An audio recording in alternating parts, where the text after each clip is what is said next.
दैन्या धन्या कला का जो चरण लगा वो श्रेष्ठता नहीं दिया। जो अधोगति में चले जाते हैं, अचानक जिनके प्राण छूट जाते हैं, उनके लिए ये कथा कर रही। पितरों की 3 बेटियां, तीनों से गलती हो गई। आप शिव मंदिर में जाएं, कोई गलती ना हो, जल चढ़ाएं, मना नहीं, छींटा ना लगे, धीरे धीरे चढ़ाइए। और एक बात अच्छे से ध्यान में रखिएगा, शिव मंदिर से जब भी वापिस आए, जल चढ़ाकर अपना फर्ज पूरा अदा कर कर। फर्ज से मतलब जब शिव मंदिर से वापिस आए, जो पत्ती, बेलपत्री, फूल शिवजी पे चढ़े थे वो नीचे शिवलिंग पे से नीचे गिर गए हों। एक शिवलिंग रखा है, लाना मिट्टी वाला, लाइए जरा उठा के। अब छत्तीसगढ़ में कथा चल रही, थोड़ा ध्यान से सुन लोगे एकांतेश्वर शिवलिंग का पूरा वृत्तांत। तो आप लोग जो पशुपति व्रत कर रहे हो या कोई भी उपास करते हो, कई लोग कहते हैं हमने करा नहीं हुआ। क्यों नहीं हुआ? उसमें हमारी गलतियों को हमें छाट। ये देखिए,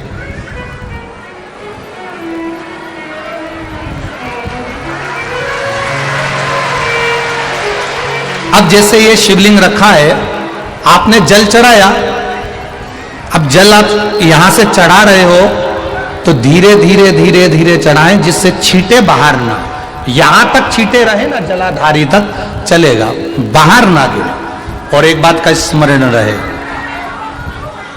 यदि बेलपत्री, फूल, पत्ती जल चढ़ाने के बाद ये सब अगर नीचे गिर जाए, जलाधारी पर गिर गया या नीचे उतर गया, तुम्हारा पूरा जल चढ़ जाए, तुम्हारे पास में चंदन नहीं है, अबीर नहीं है, गुलाल नहीं है, कुछ भी नहीं हो, तो भी अपने हाथ की 3 उंगलियों से रेखा 3 खींचकर और फिर जो माला आदिकादिक भगवान की रखी थी, उसी से भगवान का वापिस पूरा श्रृंगार कर कर फिर वापिस आइए, भगवान को पूर्ण श्रृंगार।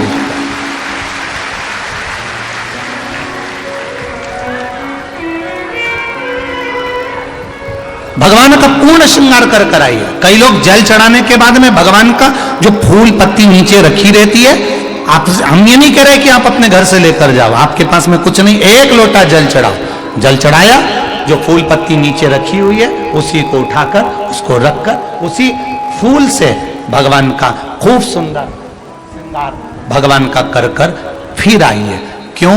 शिव का जब हम श्रृंगार कर कर आते हैं, माता पार्वती जी ने देव अधिदेव महादेव का श्रृंगार किया है, आप लोगों के स्मरण में होगा।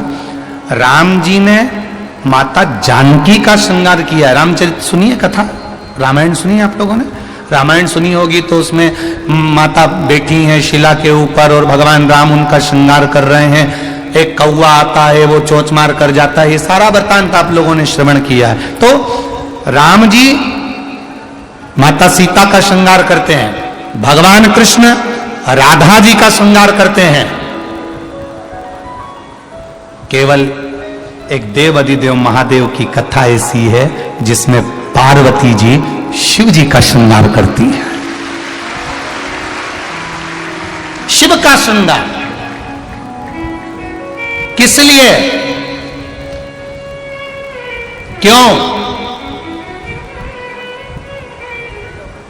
कहा जल चढ़ाने के बाद वहीं पर पड़ी हुई पत्ती से, फूल से, जो चढ़े हुए फूल हैं, चढ़ी हुई पत्ती है, चढ़ा हुआ निर्माल्य है, जो भी शिव जी का है, उसी को धोकर वापिस भगवान का श्रृंगार कर कर आना चाहिए।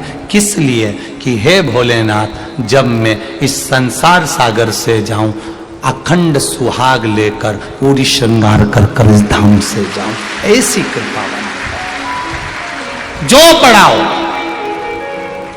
जो पढ़ाओ, चंदन नहीं है, हाथ से चंदन का स्मरण होना चाहिए। नहीं है हमारे पास लगाने को रोली, मोली, चंदन, जो भी आपके पास में, अबीर, गुलाल नहीं, अपने मन का गुलाल लगाइए, अपने मन का हृदय से दिल से रिझाने का प्रयास। ले जा बाबू। लीजिए, दिल से चढ़ाइए। और जब भाव से, दिल से आप आनंद के साथ देवाधिदेव महादेव का आप पूजन करो, उसमें गलती ना हो, गलती ना।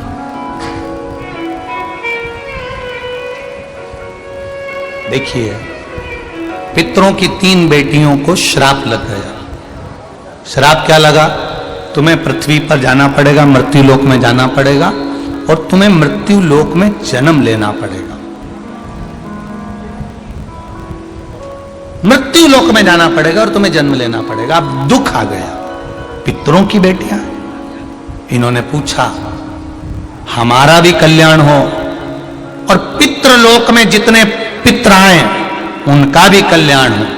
जो अधोगति में, जैसे हमारी गति बिगड़ी है, हम अभी युवान अवस्था में हैं, आपको चोट लगी, आपने हमको श्राप दिया, मान लो कोई अधोगति में प्राण छोड़कर चला जाता है, उसका उद्धार कैसे हो?